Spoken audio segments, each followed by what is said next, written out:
जय हिंद दोस्तों आज की मेरी यह वीडियो बहुत ही ज़्यादा इंफॉर्मेटिव है, जानकारी भरी है और मैं यह चाहूँगा कि आज की यह वीडियो आप मिस ना करें। बाकी आपकी मर्जी है, क्योंकि आज की इस वीडियो में आप मेरे जो टॉपिक हैं वो देख भी रहे होंगे कि डीएसपी ज्वाइंट अकाउंट में क्या इंश्योरेंस कवर जो होता है वो दोनों के लिए होता है। दूसरा क्वेश्चन आप देख रहे होंगे कि इंश्योरेंस कितने साल की उम्र तक होता है डीएसपी अकाउंट में।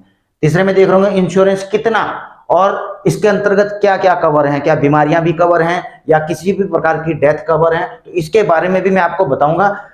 और नंबर चौथे में आप देख रहे होंगे कि किस किस बैंक में डीएसपी अकाउंट की फैसिलिटी है। कई डिफेंस पेंशनर पूछते रहते हैं कि हमारा अकाउंट जो है एसबीआई में नहीं है, तो क्या एसबीआई के अलावा भी जो है अन्य बैंकों में डीएसपी अकाउंट की फैसिलिटी है या नहीं है और किन किन में है, मैं आपको यह भी बताऊंगा वीडियो में। और अगला आप देख रहे होंगे कि कितने दिन में क्लेम प्रोसेस, अगर जो है ऐसा कोई नौबत आ जाता है तो इंश्योरेंस के लिए कितने दिन में क्लेम प्रोसेस करना पड़ता है। तो दोस्तों पहले आप देखिए, सबसे पहले क्वेश्चन का जवाब। पहला क्वेश्चन क्या था, डीएसपी ज्वाइंट अकाउंट में दोनों को इंश्योरेंस कवर है या नहीं। ये देखिए दोस्तों, जो फर्स्ट अकाउंट होल्डर होता है, जो ज्वाइंट अकाउंट है उसमें जो फर्स्ट अकाउंट होल्डर होता है वो जो है उनका जो है इंश्योरेंस कवर होता है। सेकंड अकाउंट होल्डर का जो है इंश्योरेंस कवर नहीं होता है। सेकंड होल्डर जो होता है उसमें एज अ नॉमिनी होता है, यानी कि अगर जो है फर्स्ट होल्डर को कुछ हो जाता है, एक्सीडेंटल कुछ हो जाता है, तो जो उसका इंश्योरेंस क्लेम करेंगे वो करेंगे दोस्तों सेकंड होल्डर। अगर जो है अकाउंट ज्वाइंट नहीं है और आपने उसमें नॉमिनी किया हुआ है तो तब क्लेम करेंगे नॉमिनी। अगर ज्वाइंट है तो ज्वाइंट अकाउंट होल्डर क्लेम करेंगे, अगर ज्वाइंट नहीं है तो जो उसमें नॉमिनेट किया हुआ है फर्स्ट होल्डर ने वो क्लेम करेंगे इंश्योरेंस के लिए। दूसरा सवाल आप देख ही रहे होंगे यहाँ पे कि कितने साल की उम्र तक। और दोस्तों ये मैं अपनी मर्जी से नहीं बोल रहा, आपके सवाल आए हैं मेरे पास में, इसलिए जो है मैं चाहता हूं कि आपको यह चीजें क्लियर कर दूं।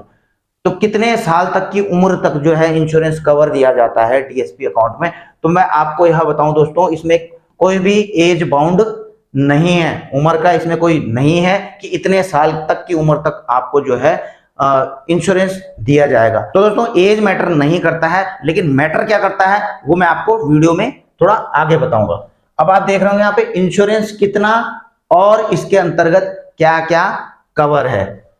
एसबीआई की बात करूं मैं दोस्तों, तो एसबीआई में जो डीएसपी अकाउंट है तो उसमें जो सर्विस पर्सनल हैं उनके लिए जो है 50 लाख रुपए का एक्सीडेंटल डेथ या फिर डिसेबिलिटी कवर है। तो 50 लाख रुपए अगर जो एक्सीडेंटल कोई डेथ हो जाती है या फिर जो है कोई डिसेबिलिटी हो जाती है, परमानेंट डिसेबिलिटी हो जाती है, तो उस पर 50 लाख रुपए तक का कवर है सर्विस पर्सन के लिए। और 1 करोड़ का है इसमें एयर एक्सीडेंटल इंश्योरेंस कवर। ठीक है, अगला आप देख रहे हो जो पेंशनर्स के लिए है तो उनके लिए थोड़ा शर्तें अलग है।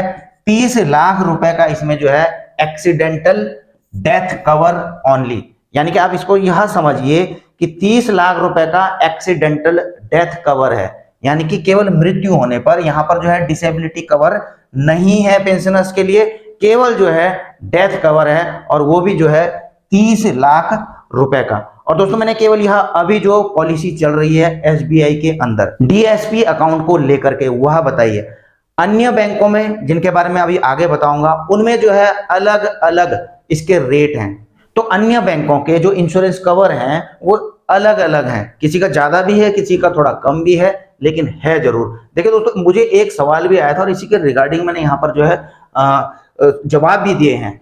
जय हिंद सर, डीएसपी अकाउंट होल्डर की डेथ अगर किसी heart attack, stroke, brain haemorrhage से होती है तो क्या उसमें इंश्योरेंस क्लेम मिलेगा? Sir please give direction. देखिए मैं अभी आपको केवल पेंशनर्स की बात करता हूं, ठीक है, क्योंकि जो सर्विस पर्सनल होते हैं उनके लिए कुछ कंडीशंस अलग होती हैं। उनके लिए अलग कैसी कंडीशन होती हैं कि सेवा के दौरान कुछ बीमारियां भी हो जाती हैं एल्टीट्यूड में, तो वो चीजें भी कवर होती हैं। लेकिन जो पेंशनर होते हैं उनको केवल और केवल जो है अगर एक्सीडेंटल उनका कोई डेथ हुआ है तभी जो है इसके अंतर्गत आते हैं। और दोस्तों एक्सीडेंट से मतलब जो है कई लोगों को यह रहता है कि गाड़ी से कोई एक्सीडेंट हो गया हो, ठीक है, कोई दुर्घटना हो गई हो, तो लेकिन ऐसा नहीं है। एक्सीडेंट का मतलब है दोस्तों दुर्घटना।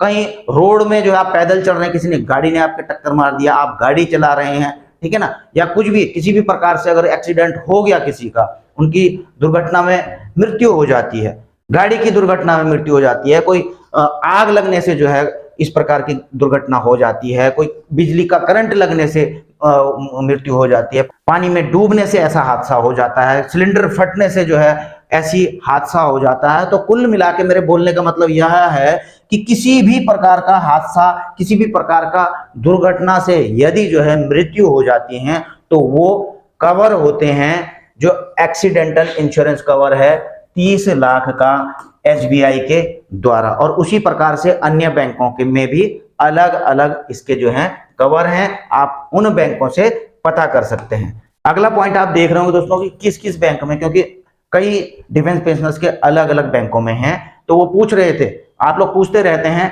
कि क्या अन्य बैंकों में भी DSP की सुविधा है। बिल्कुल है, चाहे आपने SBI में है, PNB में है, बैंक ऑफ बड़ौदा में है, HDFC में, ICICI, IDBI, axis bank, Kotak Mahindra bank और इसके अलावा भी अन्य बैंकों में जो है जो डिफेंस फोर्सेज के लिए हैं इस प्रकार का अकाउंट हैं। लेकिन आपको वहां पर पता करना पड़ेगा कि क्या यहाँ पर डिफेंस जो पेंशनर हैं या डिफेंस जो पर्सन हैं उनके लिए क्या इस प्रकार का अकाउंट है। हाँ, क्योंकि जो है देखिए SBI में तो जो DSP अकाउंट है, नाम ही DSP है, PNB में है जो रक्षक नाम से है, रक्षक प्लस नाम से है, तो अन्य अन्य बैंकों में इनके नाम अलग हो सकते हैं और जो इंश्योरेंस कवर हैं वो भी दोस्तों अलग अलग हैं। ठीक है, SBI कितना दे रहा है मैंने आपको बता ही दिया है, PNB भी दे रहा है, PNB का जो है अलग है। तो ये जो सारे बैंक हैं अपने अपने हिसाब से इनका अलग अलग ये जो है कवर देते हैं। तो ये चीजें आपको बैंक में जाकर के या इंटरनेट से ये चीजें प्राप्त कर सकते हैं।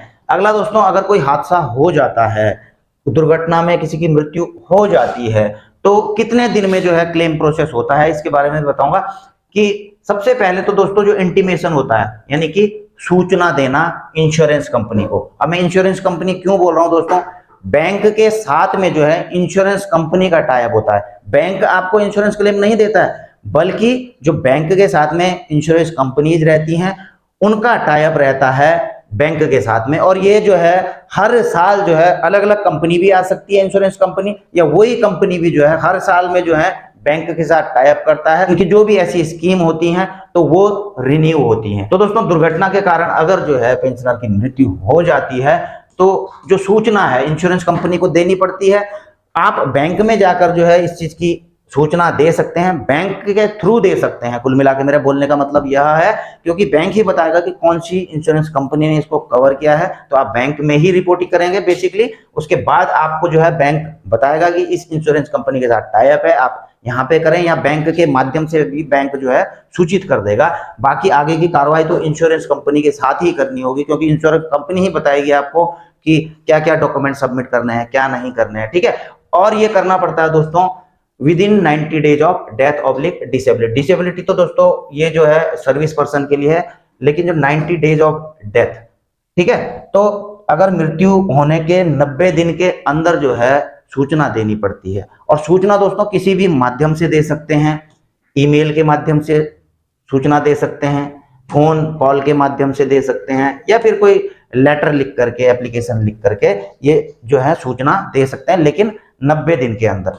अगला जो दूसरा है दोस्तों रेलिवेंट सपोर्टिंग डॉक्यूमेंट्स, जो आपको डॉक्यूमेंट्स सबमिट करने पड़ते हैं इस केस में। तो डॉक्यूमेंट सबमिट करने का भी जो है 180 दिन के अंदर जो है सपोर्टिंग डॉक्यूमेंट्स सबमिट करने। सूचना देना अलग चीज है और डॉक्यूमेंट सबमिट करना अलग चीज है। तो आपने केवल यहाँ पे सूचित कर दिया, लेकिन जब इसको प्रोसेस करेंगे क्लेम, तो क्योंकि इंश्योरेंस कंपनी बताएगी आपको ये डॉक्यूमेंट्स चाहिए होंगे, और बेसिकली उसमें क्या होता है FIR होगी, पोस्टमार्टम की रिपोर्ट मांगी जाएगी, या मेडिकल की रिपोर्ट मांगी जाएगी, डेथ सर्टिफिकेट मांगा जाएगा, और भी जो कुछ फॉर्मेलिटीज होंगी ये इंश्योरेंस कंपनी को ज्यादा पता है, वो आपको ज्यादा जो है इस चीज के बारे में ब्रीफ कर सकते हैं। तो दोस्तों इसके अलावा भी DSP अकाउंट में बहुत चीजें हैं आपकी जानकारी हेतु, लेकिन जो है वीडियो बहुत ज्यादा लंबी हो जाएगी, इसलिए जो है इतने ही पॉइंट में आज की वीडियो में कवर कर रहा हूं।